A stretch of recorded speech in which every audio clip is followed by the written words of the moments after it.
Mention किया, जब fact जुड़ते चले जाए। 94 के बीपीएससी में ना ही उसे क्वालिफाई किया बल्कि 7th रैंक ला करके टॉप भी किए। और नेक्स्ट ईयर 1995 में उन्होंने यूपीएससी को भी क्वालिफाई किया। गरीब बच्चों को पढ़ाते हैं, बच्चे आके मेहनत करते हैं और फिर एग्जामिनेशन के एक दिन बाद पता चलता है कि पेपर लीक हो गया। भारत सरकार में जॉइंट सेक्रेटरी भी रहे हैं, डिफेंस में भी आपने डायरेक्टर आप रहे थे, सिविलियंस में भी आपने काम किया है। अगर हम डेटा देखें, स्पेशली अगर बिहार का देखते हैं, तो 1960 से पहले का जो बिहार था वो इंडिया के टॉप 10 स्टेट्स में 15 स्टेट्स में आता था। तो सर बिहार में लगता है जैसे कुछ पता ही बचा ही नहीं है। केंद्रीय आयोग की एक रिपोर्ट आई थी कि मुंबई जो एक लीकर फ्री स्टेट है उसमें लोगों का शराब पीने का खपत है 35 से 40%, ठीक है। लेकिन बिहार में जहाँ पे पूर्ण शराबबंदी है, जो सुशासन बाबू कहते हैं कि पूरा बंद है, यहाँ पे तकरीबन लोग 65 से 70% शराब की खपत हो रही है। इससे तकरीबन हज़ारों करोड़ जो राजस्व का रुपया था वो भी गवर्नमेंट की शाखा में नहीं गया। शराब तो सर बिका, लेकिन जो शराब माफिया थे, जो गवर्नमेंट के लोग थे, वो इन सभी पैसों को खा गए। तो सर एज अ ब्यूरोक्रेट शिक्षक हैं गुरु रहमान सर, ठीक है, जो ले देकर हम देखेंगे तो बिहार उत्तर प्रदेश के कई थानों में उनके स्टूडेंट दिख जाते हैं। उनके साथ ऐसा क्यों हो रहा है, लेकिन कहाँ तक सही है? क्या इनका गुरु मंत्र है? दिल्ली ना जाना पड़ता। शिक्षा उठा के रिलेशनशिप साइंस से एकदम दबंग, जैसे जो बिहारी वाला होता है ना, एक बिहारी सब पर भारी वाला फेज है। जय हिंद। गुरुर ब्रह्मा गुरुर विष्णु गुरुर देवो महेश्वरा, गुरुर साक्षात परम ब्रह्मा तस्मै श्री गुरुवे नमः। मैं निखिल सिंह राठौर और आप देख रहे हैं न्यूज़नामा। कहा जाता है भारत में कि माता पिता और भगवान से भी ऊपर का दर्जा दिया जाता है गुरु को। आज हम आए हैं एक ऐसे ही गुरु से मिलने जिन्होंने बीपीएससी में 1994 के बीपीएससी में ना ही उसे क्वालिफाई किया बल्कि 7th रैंक ला करके टॉप भी किए। और नेक्स्ट ईयर 1995 में उन्होंने यूपीएससी को भी क्वालिफाई किया। तो आइए आज हम मिलते हैं बिहार के most senior IAS officer Shri Arun Kumar Jaiswal sir से। सर बहुत बहुत स्वागत है आपका। धन्यवाद। बड़ा अच्छा लगा कि गंगा घाट पे आप लोग भी आए हैं और यहाँ जो भी उपनिषद नज़दीक बैठ के जो पठन पाठन हो रहा है उसको आप कवर कर रहे हैं और धीरे धीरे संख्या बढ़ती जा रही है। बरसात का समय है, फिर भी लोग आ रहे हैं। सर सबसे पहले तो आपसे एक बात जानना चाहेंगे कि 2018 में आपने वीआरएस क्यों ले लिया? इतनी अच्छी सर्विस चल रही थी, आप केंद्रीय सरकार के विभिन्न पदों पे काम कर चुके हैं, एक मोस्ट सीनियर आईएएस ऑफिसर थे, जॉइंट सेक्रेटरी रहे थे, सिविलियंस में भी आपने काम किया था। तो फिर अचानक वीआरएस लेने का मूड कहाँ से बन गया? क्या रीज़न था सर? क्या ज़रूरत क्या थी इसको लेने की? देखिए, ये मैं अभी थोड़ी देर पहले यही बात कर रहा था कि कुछ लोग हैं जो कि अगर त्याग न करें तो भारत का निर्माण न होगा। और आज हम आज़ादी की दूसरी लड़ाई लड़ रहे हैं क्योंकि हमारे ज़्यादातर जो भारत है वो गरीब है, भुखमरी में है और काफ़ी सारी समस्याएं हैं। तो मेरी पत्नी है ऋतु जायसवाल, वो मेरे से पहले ही वो दिल्ली छोड़ के और गांव में मुखिया बन गई थी। मैं उसके बाद भी अपना जॉब पुलन करता रहा, बच्चे पढ़ाई कर रहे थे और जब मेरा 22 साल हुआ तो मुझे भी लगा कि मैं उनके साथ सहयोग करूं और ताकि मैं उन जगहों को, छोटे जगह को ही बदलूं जहां से कि कुछ माहौल बदले। अभी यहाँ भी आने के पीछे वही है कि यहाँ गंगा घाट पे बच्चों को पढ़ते हुए उन्होंने देखा तो हुआ कि नहीं, यहाँ पर गंगा घाट पे भी लोगों को बताने की ज़रूरत है क्योंकि इन बच्चों को सही मार्गदर्शन मिलना चाहिए। अच्छा सर, ये हमने देखा है, मैं नाम नहीं लूँगा, लेकिन देश के विभिन्न आईएएस इंस्टीट्यूशंस हैं, सिविल सेवा संस्थान हैं, या हम पटना की बात करें, दिल्ली की बात करें, प्रयागराज की बात करें, कहीं की बात करें, लाखों रुपया चार्ज करते हैं, मिनिमम लाखों रुपया चार्ज करते हैं ईयरली बेसिस पे। सर आपके अंदर ये माइंडसेट कहाँ से आया? आपने क्या मतलब क्या सोचा कि मतलब बच्चों को फ्री में पढ़ाना, वो भी एक अच्छी क्वालिटी कोर्स देना, एक अपना समय निकाल के उनको देना, जो कि आजकल हम देखते हैं तो लोग इसे अवॉइड करते हैं। ले दे के मेन मुद्दा बन गया है कि देश बाहर में जाए, देश तरक्की बाद में करे, पहले हम व्यापार करें, पहले हम खुद को बड़ा बना लें, पहले खुद का बिजनेस करें। तो आपके अंदर ये मोटिवेशन सर कहाँ से आया? देखिए, अगर आप यहाँ जो गरीब बच्चे जो पढ़ रहे हैं, जो बच्चे जो कि वहन नहीं कर सकते हैं, हमारे समय में मैं भी निकाला था, उस समय आप सेल्फ स्टडी करके निकाल लिया था। आज ये बहुत इम्पॉसिबल हो गया क्योंकि इतने सारे तरह के भ्रांतियाँ विचार यूट्यूब पे आ गया है कि बच्चे थोड़ा कन्फ्यूजन में ज़्यादा हैं। आज एक सही में गुरु की ज़रूरत है जो कि सभी चीज़ को जोड़ के बता सके। और निर्धनता आ रही है कुछ लोगों के, तो हमने ये सोचा कि क्यों नहीं उनको एक सही मार्गदर्शन हो। चूँकि आज भी मैं देख रहा हूँ कि जहाँ तक बीपीएससी की बात होती है, मात्र 3 या 4 किताब पढ़ा के पूरे इंस्टीट्यूट काम चला रहे हैं, जबकि प्रश्न जो है अब कठिन आते जा रहे हैं। तो प्रश्न कठिन आएंगे तो हमको जो न्यूज़पेपर में आ रहा है वो बड़ा इम्पोर्टेंट हो रहा है। और कोई भी इंस्टीट्यूट न्यूज़पेपर को इन डेप्थ एनालिसिस नहीं करवा रहा है। जब तक हम उसका 360 डिग्री एनालिसिस नहीं करेंगे, उन कठिन प्रश्नों का हम उत्तर नहीं कर पाएंगे। होता यह है कि 15-20 जो कठिन प्रश्न है वही परीक्षा निकलवाता है। मान लिया कि अगर आईएएस की परीक्षा लें, 102 नंबर पर सिलेक्शन हो रहा है, तो 50 नंबर लाने पर आपका 68 नंबर आता है, चूँकि नेगेटिव मार्किंग हटा दीजिए तो। 60 अगर करते हैं तो 100 आता है, लेकिन 65 करते हैं तो आपका 114 आता है। तो 5 प्रश्न ही इम्पोर्टेंट हो गए। बाकी तो 60 तो मान लिया आप कर भी लिए, लेकिन 5 आपके गलत हो जाएंगे तो आप 65 पे नहीं पहुंचेंगे।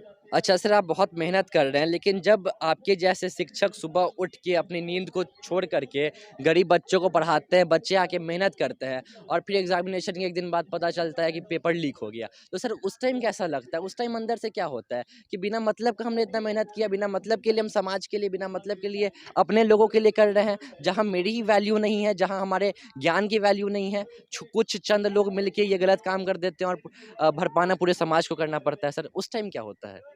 देखिए, विश्वासघात की स्थिति लगती है, क्योंकि हम लोग कोई व्यवस्था बनाते हैं, एक विश्वास पे बनाते हैं, ट्रस्ट पे बनाते हैं।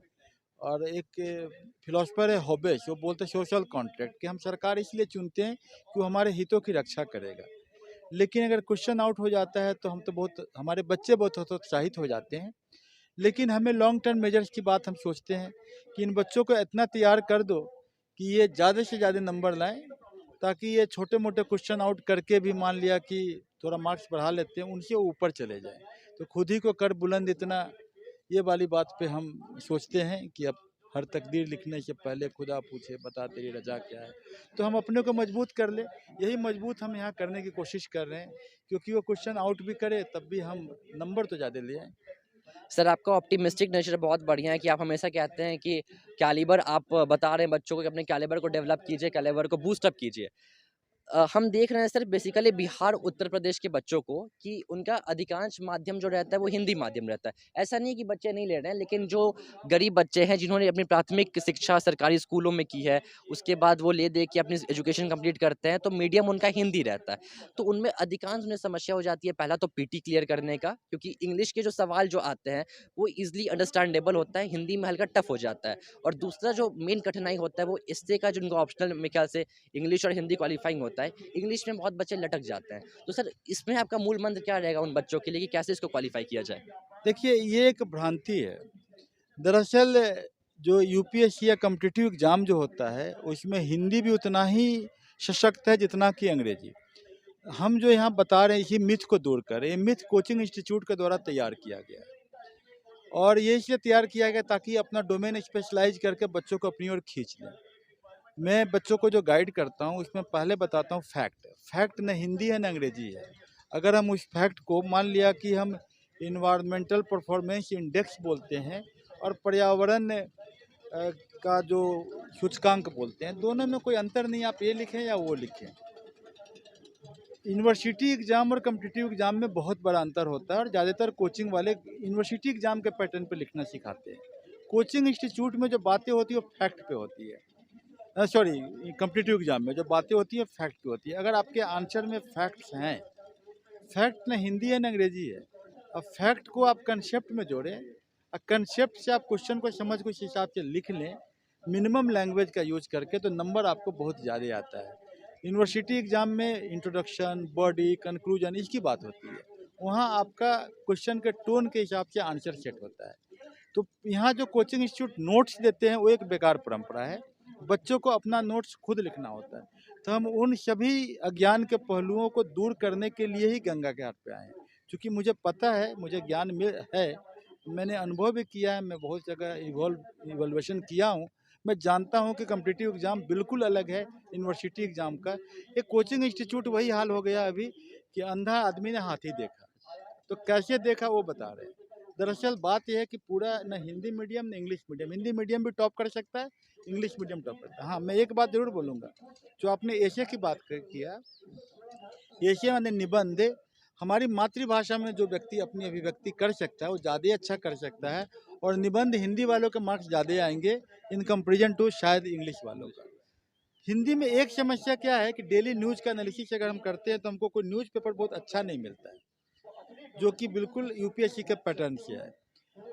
देश में एक हिंदू या इंडियन एक्सप्रेस ऐसा न्यूज़पेपर है जिसका कि रीडरशिप जो है वो हमारे स्टूडेंट होते हैं, सिविल सर्विसेज के स्टूडेंट होते हैं, तो उन्होंने अपने को इस हिसाब से ढाला है।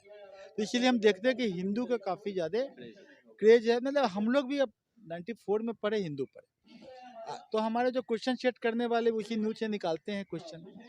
तो मैं उसी काम को कर रहा हूँ कि हिंदू न्यूज़ को इन डेप्थ एनालिसिस कर देता हूँ। जब मैं एनालिसिस कर ही दिया तो हिंदी क्या अंग्रेजी क्या वो तो समझ में तो आ ही जाता है। तो ये बहुत बड़ा एक भागीरथ प्रयास यहाँ हो रहा है और निश्चित मानिए यहाँ से बहुत अच्छा रिजल्ट होगा, किसी भी इंस्टीट्यूट से अच्छा रिजल्ट होगा। सर, जैसे भगवान बुद्ध को शाल वृक्ष के नीचे ज्ञान प्राप्ति हुआ था, यहाँ बच्चों को गंगा के किनारे ज्ञान की प्राप्ति हो जाएगी। जी हाँ, हम बोधि वृक्ष की खोज में ही पटना गंगा किनारे बैठे हुए हैं कि ताकि उनको बोधि वृक्ष की छाँव मिले। अच्छा, हमें सर एक छोटा सा इंसिडेंट भी आपका मालूम पड़ा है अभी कि जब आप क्लास 10th आपने पास आउट किया था, तब में आपने बिहार बोर्ड से पास आउट किया था और क्लास 11th में आप गए थे झारखंड आपने आगे की इंटर की पढ़ाई करने। तो उस टाइम आपका मीडियम हो गया था इंग्लिश। तो पहला जो आपका फर्स्ट ईयर था उसमें मतलब आपको ज़्यादा कुछ समझ नहीं आया क्योंकि आप गांव से बिलोंग करते थे, ठेठी भाषा से बिलोंग करते थे और मेरे ख्याल से उस टाइम आप फेल भी कर गए थे। लेकिन आपने उस चैलेंज को, उस डिमोटिवेशन को एक चैलेंज के रूप में लिया और आपने नेक्स्ट ईयर उसी कॉलेज में, उसी इंस्टीट्यूशन में सबसे हाईएस्ट मार्क्स आप ही का आया सर। तो as a zero to a hero और loser to a winner, sir इसको आप इस जर्नी को कैसे डिफाइन करेंगे? देखिए, ये मैं तो सही बात आप बोल रहे हैं कि मैं गांव जो नरकटिया शिवाहिनी पंचायत जहाँ की मुखिया रितु जायसवाल रही हैं, तो मैं वहीं मेरा घर था। मेरे पिताजी पढ़े लिखे थे, बीबीसी वगैरह हमें सुनते थे बाप बेटे, और काफ़ी मेरे पिताजी पटना यूनिवर्सिटी से पढ़े थे, तो पढ़ाई तो अच्छी हुई थी लेकिन मीडियम हिंदी था। रांची में अंग्रेज़ी माहौल हो गया तो मैंने चैलेंज के तौर पे लिया और उस अंग्रेजी को ठीक किया और मैं इंग्लिश मीडियम में ही यूपीएससी का एग्ज़ाम लिखा। लेकिन हिंदी के प्रति मेरा प्रेम उतना ही रहा। अब ये एक चैलेंज अगर आए और आपके पास समय हो तो उस चैलेंज को एक्सेप्ट कर लेना चाहिए, लेकिन ऐसा नहीं होना चाहिए कि आप हिंदी मीडियम में बहुत कंफर्टेबल है और एकाएक बोला कि नहीं इंग्लिश में एग्ज़ाम निकलता है तो इंग्लिश मीडियम में चले जाइए। ये नहीं करना चाहिए। आज के समय में ये दिक्कत नहीं है। आप आंसर लिखने का तरीका सीख लीजिए। मेंस में पीटी में कोई फ़र्क नहीं पड़ता। पीटी में आप हिंदी में भी क्वेश्चन रहता है, इंग्लिश में भी रहता है। आप वर्ड समझे हुए हैं, पढ़ लीजिएगा। इतनी इंग्लिश तो हिंदी वालों को भी समझ में आती है कि क्वेश्चन समझ के ऑप्शन सही कर दे। मेन जो आपका मेंस एग्जाम है वहाँ अगर आप हिंदी मीडियम वाले हैं तब भी आप निकाल सकते हैं। हिंदी में दिक्कत ये होती है कि अगर आप गद्यात्मक लिखने चलेंगे जीएस पेपर में तो आपका स्पीड बड़ा कम हो जाएगा, क्योंकि हिंदी आप हिंदी शब्द लिखिए देखिएगा कि 5-6 बार हाथ उठता है, और हिंदी इंग्लिश में लिखिए चाहे एनडीआई तो आपको 2 बार हाथ उठता है। तो आप हिंदी में 1 घंटा में अगर 600 वर्ड लिखते हैं तो इंग्लिश में आप 800 वर्ड लिखते हैं। आप फैक्ट लिखिए, कंसेप्ट लिखिए, तो आपका समय बचेगा और आप हिंदी में भी उतना ही नंबर लाएंगे जितना इंग्लिश वाले ला सकते हैं। तो ये भ्रांतियाँ खत्म होनी चाहिए, ये बड़ी ज़रूरी है। कॉपी आप लिखिए, नोट्स पढ़िए मत, रटिए मत, लिखिए और इसको अपने गुरु से दिखा लीजिए जो गंगा घाट पे हम देख रहे हैं। और बच्चे हमसे जुड़े हुए रहते हैं, देख लेते हैं और धीरे धीरे इम्प्रूवमेंट काफ़ी आ गया है। सर काफ़ी अच्छा लगा आपसे बात करके, लेकिन एक प्रश्न मेरा ये रहेगा कि आप भारत सरकार में जॉइंट सेक्रेटरी भी रहे हैं, डिफेंस में भी आपने डायरेक्टर आप रहे थे, सिविलियंस में भी आपने काम किया है। अगर हम डेटा देखें, स्पेशली अगर बिहार का देखते हैं, तो 1960 से पहले का जो बिहार था वो इंडिया के टॉप 10 स्टेट्स में, 15 स्टेट्स में आता था। काफ़ी अच्छे अच्छे डिस्ट्रिक्ट्स में बिहार आता था। लेकिन सर अगर अभी हम बात करते हैं 1984-85 के बाद के बिहार की, तो सर बिहार में लगता है जैसे कुछ पता ही बचा ही नहीं है। बस अगर कुछ लोगों का हम नाम छोड़ दें, कुछ जगहों का नाम छोड़ दें, तो मेन जो धरातल वाली जो चीज़ें हैं, जो मिथिला में हम लोग कहते हैं कहावत, जैसा आप बोलते भी हैं कि ढाक के 3 पात वाली जो बात हो जाती है, तो वही बात आ रहा है। तो सर इसमें बिहार खुद को डेवलप कैसे करेगा? तो इसमें आप 2-3 पॉइंट अपना ओपिनियन बताइए सर। देखिए, पहली बात यह है कि हम पंचायती राज को अगर मजबूत करें तो हमारा सोशल पैरामीटर अच्छा हो सकता है। आज बिहार के पंचायतों की स्थिति ये हो गई है कि एक पंचायत सचिव 3 मुखिया के ऊपर कंट्रोल करता है, जबकि एक मुखिया के अंडर में पंचायत सचिव होना चाहिए। मुखिया को एम्पावर नहीं करता। मुखिया मतलब ग्राम सभा को एम्पावर नहीं किया गया है। यहाँ पर 29 सब्जेक्ट्स हैं आपके 73rd अमेंडमेंट में, उसमें सिर्फ 6 सब्जेक्ट पे बिहार काम कर रहा है। बिहार को पंचायत को अगर नहीं डेवलप करेंगे, उसको फंड नहीं देंगे, उनको फंक्शन नहीं देंगे, उनको फंक्शनरी नहीं देंगे, फंड फंक्शन फंक्शनरी, तो बिहार में सामाजिक उद्देश्यों की पूर्ति नहीं हो सकती है, रोजगार का सृजन गाँव में नहीं हो सकता है। तो पहला चीज़ तो ये है, आपको पंचायत को फंड फंक्शन फंक्शनरी और ग्राम सभा पर विश्वास कीजिए। जैसे लोकसभा राज्यसभा होता है, विधानसभा होता है, वैसे ग्राम सभा भी एक रिस्पेक्टेबल ऑर्गेनाइजेशन है। उनके विजडम पर, उनके बुद्धि पर भरोसा कीजिए। बिहार का उत्थान, पहला लाइन तो ये है। दूसरा ये है कि आपको इन्वेस्टमेंट लाने के लिए आपको एक ट्रस्ट बनाना पड़ेगा कि जो बाहर की जो कंपनी है वो आपके पास आ सकती हैं, बशर्ते कि आप उनको सुविधा मुहैया कराएं। लेकिन दिक्कत ये है कि यहाँ के जो लोकल पॉलिटिकल कम क्रिमिनल का जो नेक्सस बना हुआ है, उस नेक्सस के कारण कोई भी बाहर का इंडस्ट्रियलिस्ट जो है यहाँ इन्वेस्टमेंट करना नहीं चाहता है। मैं तो मिनिस्ट्री में काम किया हूँ, मैंने बहुतों को बोला कि भाई आप बिहार में चलिए इन्वेस्टमेंट कीजिए, वहाँ लेबर चिप मिलेगा। अब बताइए, लुधियाना में लेबर बिहार का, मालिक बिहार का, मार्केट ही बिहार, लेकिन बन रहा है लुधियाना में। वो बिहार में बन सकता है, लेकिन यह क्रिमिनल पॉलिटिशियंस का नेक्सस, चाहे कोई पार्टी आए, हम वो नहीं जानते हैं, हम वो बात में नहीं जाएंगे अंदर में, लेकिन इन्होंने एक नेक्सस बना के रखा है। कास्टिज्म में इन्होंने पॉलिटिकल गुण्स पाल के रखे हैं, और इस कारण बिहार में इन्वेस्टमेंट नहीं है। तो पॉलिटिकल एनार्की है बिहार के किसी, हम यहाँ भी अभी तो हम देख रहे हैं, अभी तो मुझे दिख रहा है बिल्कुल एनार्की है। और इस एनार्की के कारण सभी पैरामीटर के होते हुए बिहार का देश का सबसे पिछड़े राज्यों में एक है। एस्पिरेशनल डिस्ट्रिक्ट सबसे ज़्यादा यहाँ पर है, सबसे ज़्यादा भुखमरी यहाँ पर है, सबसे ज़्यादा यहाँ के करप्शन इंडेक्स सबसे ज़्यादा है बिहार में। Corruption is always anti poor, ये बिहार में बहुत ज़्यादा है। लोग अफसरशाही, आपने अभी बोला क्वेश्चन आउट हो रहा है, क्या है व्हाट इज दिस? एक अफसरशाही करप्शन का एक ज्वलंत उदाहरण विद्यार्थी फेस कर रहा है, ये ग्राम सभा फेस कर रही है, बिहार के मजदूर फेस कर रहे हैं। ये प्रॉब्लम तो है। इस प्रॉब्लम के लिए जब तक ये ठीक नहीं होगा, इन्वेस्टमेंट कहाँ से आएगा? तो दो तरीका मैंने बताया, एक तरीका है पंचायत को मजबूत करें, और दूसरा कि क्रिमिनल नेक्सस को कम करें। सर एक अभी तो आप पॉलिटिकली हल्का कनेक्ट भी हो गए हैं, एक सवाल मेरा आपसे ये रहेगा कि केंद्रीय आयोग की एक रिपोर्ट आई थी कि मुंबई जो एक लीकर फ्री स्टेट है, उसमें लोगों का शराब पीने का खपत है 35 से 40%, ठीक है। लेकिन बिहार में जहाँ पे पूर्ण शराबबंदी है, जो सुशासन बाबू कहते हैं कि पूरा बंद है, यहाँ पे तकरीबन लोग 65 से 70% शराब की खपत हो रही है। सर इससे पहले तो दो नुकसान होता है, एक तो लोगों के स्वास्थ्य का, दूसरा कि तकरीबन हज़ारों करोड़ जो राजस्व का रुपया था वो भी गवर्नमेंट के शाखा में नहीं गया। शराब तो सर बिका, लेकिन जो शराब माफिया थे, जो गवर्नमेंट के लोग थे, वो इन सभी पैसों को खा गए। तो sir as a bureaucrat, as a teacher नहीं, एज अ ब्यूरोक्रेट, सर आपकी क्या इस पे वो होगी ओपिनियन, कैसे होना चाहिए था, या फिर अभी क्या हो, शराब खुल जाए या शराब को ब्लॉक रखा जाए, कैसे इस पे वर्क करे सरकार? देखिए, मेरे जितने भी सवाल थे जवाब भी आप देते ही गए हैं, और बिल्कुल सही जवाब यही है जो आपने बताया। दरअसल आप ये समझ लीजिए कि you can not contain this type of the things. आप इसको बंद नहीं कर सकते हैं, आप इसको थोड़ा सा कंटेन कर सकते हैं। You can contain it, you can not ban it. आप शराब बंद करेंगे, रास्ते और निकालेंगे, क्योंकि वाइसेज है, वाइसेज जो है, पाप जो है, आप रोक नहीं सकते हैं, तो आप ये कम नहीं कर सकते हैं। ये आप नियम लाके आप ज़्यादा अपराधी पैदा करेंगे, जेल में भरने वालों की संख्या बढ़ा देंगे, अधिकारियों की कमाई ज़्यादा कर देंगे, और कुल मिला जुला के एक एनार्की की व्यवस्था कर देंगे। हाँ, ये बात है कि जब जब सेंसिटिव टाइम आए, जैसे दंगे भड़क रहे हो, शराब बंद कर दीजिए। इलेक्शन का टाइम है, शराब बंद बिल्कुल कीजिए।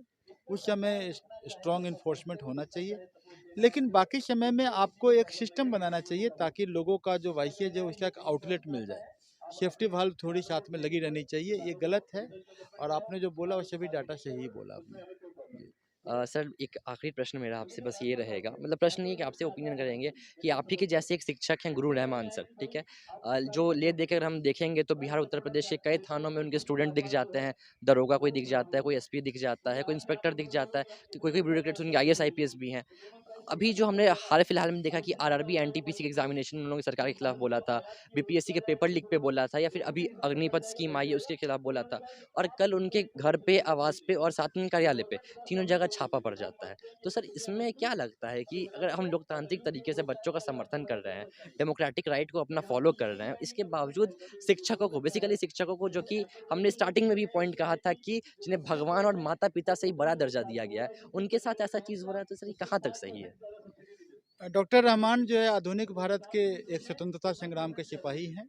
मैं तो यही बोलूँगा, क्योंकि मैं उनके व्यक्तित्व को जहाँ तक जानता हूँ, जो आपने बोला वो सही है। और ऐसे व्यक्ति को अगर इस तरह के समस्याओं को इस कारण झेलना पड़े, क्योंकि देश की स्थिति आज ऐसी भयावह हो चुकी है, तो ये बड़ा दुर्भाग्यपूर्ण है। बच्चों का फ्रस्ट्रेशन है और टीचर उनके फ्रस्ट्रेशन के साथ जुड़ जाता है। इसका मतलब ये नहीं है कि हम आतंकवाद गतिविधियों का बढ़ावा दे रहे हैं। ये आतंकवाद नहीं है, ये हमारे बच्चों का हताशा है। क्वेश्चन आउट होगा, बच्चे हताश होंगे। अभी आप बताइए, कॉन्ट्रैक्ट पे आप जॉब दे रहे हैं, बच्चे हताश होंगे कि नहीं होंगे?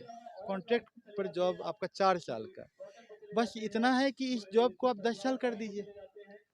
आप जो 10 साल कर देंगे तो सोशल सिक्योरिटी मिल जाएगा।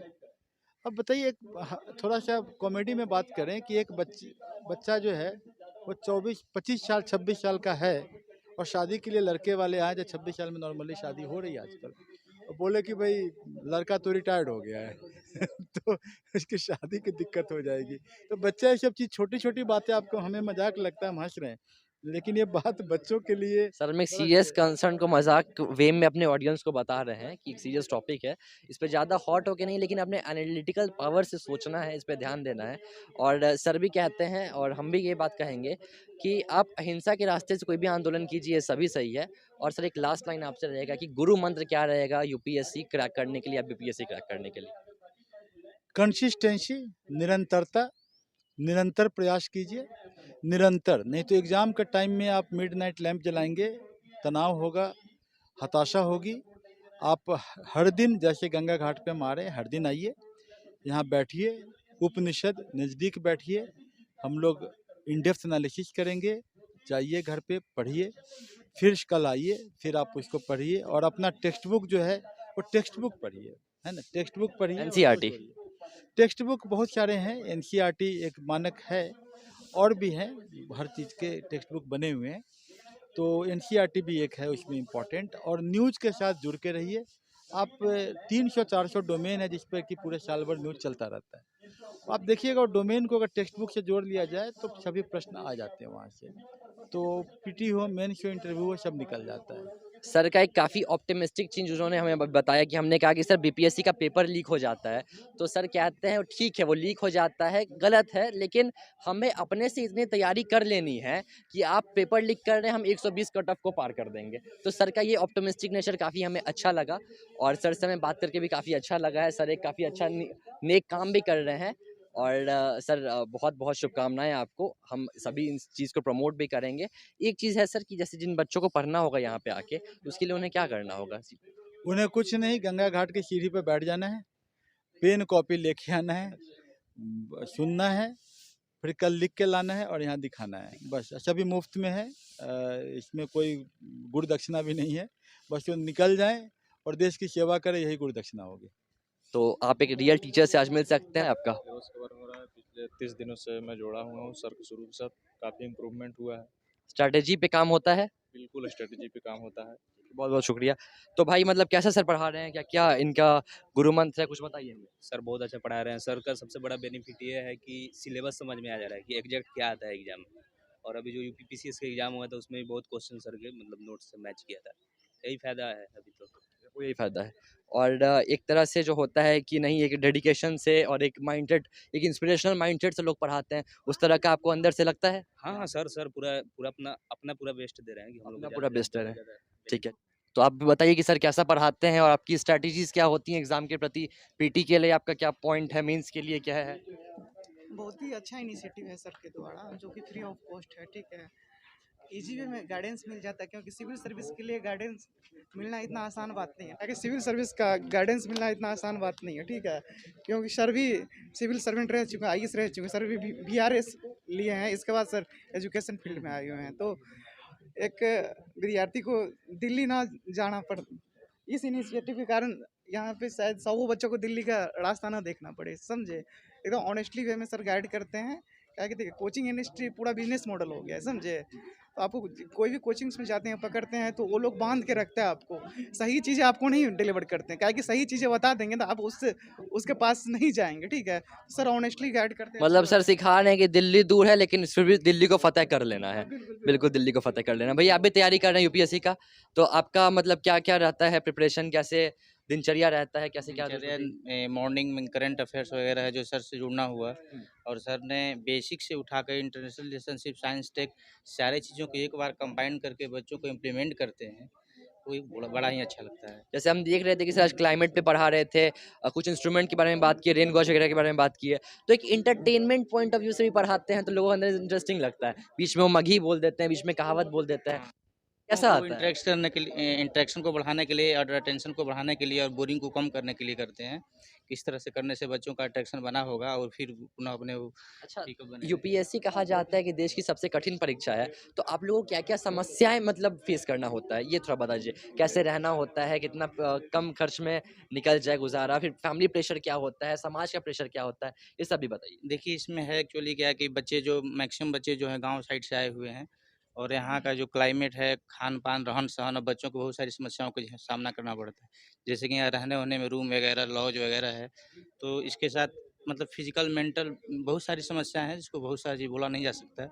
इसके साथ-साथ इस गंगा का जो मनोरम स्थल है, इसको हम बोलेंगे, यहाँ पर एक शुद्ध एयर में जो सर ने एजुकेशन दे रहे हैं हम लोग को, सर दे रहे हैं एजुकेशन, बहुत बड़ा ही रमणीय है और अच्छा लगता है। और इस सर का पढ़ाने का जो व्यूज़ और न्यूज़ है, सबसे बेस्ट तरीका है। हमने ये भी देखा है व्यूज़ ऑन न्यूज़ पे भी काम करते हैं, अध्ययन पाठन पे भी उनका एक रहता है। उन्होंने उपनिषद को दिया है, जिस तरह से पुराने एजुकेशन हम लोग करते आए हैं, पुराने एजुकेशन पीढ़ी दर पीढ़ी सनातन धर्म के अनुसार हुआ है, सर उसको उतारे हैं ज़िंदगी लाइफ में, मतलब डेली लाइफ में हम लोगों के, और उससे उपनिषद से जोड़ा है, यानी टीचर के सानिध्य में होना। उस सानिध्य में आप किस तरह से एजुकेशन करेंगे, और इंटरेक्शन जो होता है बड़ा ही बेस्ट होता है। बिल्कुल मान रहे हैं कि गुरु ब्रह्मा, गुरु विष्णु वाला चीज़ गुरु ब्रह्मा, गुरु विष्णु, गुरुदेव महेश्वरी, गुरु साक्षात परम ब्रह्मा तस्मै श्री गुरुवे नमः। और सर में वो गुण है, सर में वो गुण है, वो दिखता है, और वो लोग हम लोग को जोड़ने का प्रयास भी करते हैं, और बोलते हैं सर बार-बार कि जिसकी पेपर भरे, जितना मैं पढ़ा रहा हूँ उसको लिखो।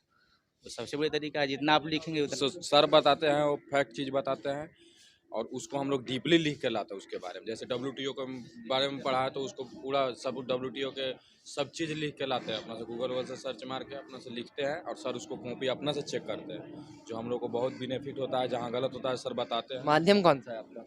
माध्यम मेरा हिंदी है, हिंदी माध्यम है। ऑप्शनल में क्या सब्जेक्ट ऑप्शनल भी हिंदी है। ये कह रहे हैं कि ऑप्शनल जो आपका होता है क्वालिफाइंग पेपर, उसमें 2 पेपर हुआ होता है, वो हिंदी होता है, वो अंग्रेजी होता है। तो जो अंग्रेजी पेपर हुआ होता है उसमें बिहार हिंदी के बच्चों को थोड़ा हिंदी दिक्कत हो बिहार, जाता है। उत्तर प्रदेश इस सब का जो बच्चा होता है थोड़ा बैकवर्ड हो जाता है in the sense of English medium.